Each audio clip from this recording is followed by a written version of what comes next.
situada na própria feira municipal, devendo levar os documentos RG e CPF. É importante fazer esse recadastramento para ajudar no controle e organização do nosso mercado e da nossa feira livre. Prefeitura Municipal de Santo Amaro. Um novo tempo, uma nova história.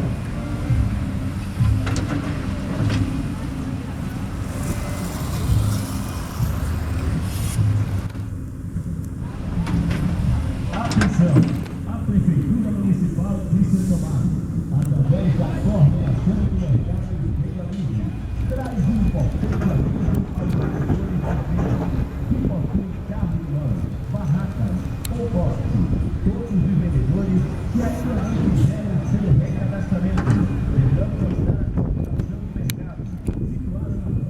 aviso aos vendedores da feira que possuem carro de mão, barracas ou boxe.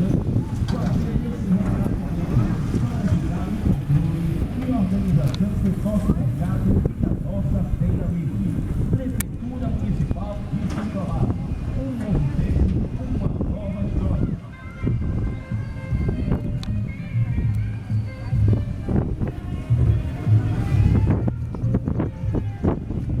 nova história. Através da coordenação de mercado de feira livre, traz um importante aviso aos vendedores das feiras que possuem carro de mão, barracas ou boxe. Todos os vendedores que ainda não fizeram seu recadastramento deverão procurar a coordenação de mercado situada na própria feira municipal, devendo levar os documentos RG e CPF. É importante fazer esse recadastramento para ajudar no controle e organização do nosso mercado e da nossa feira livre.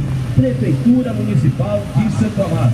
Um novo tempo, uma nova história.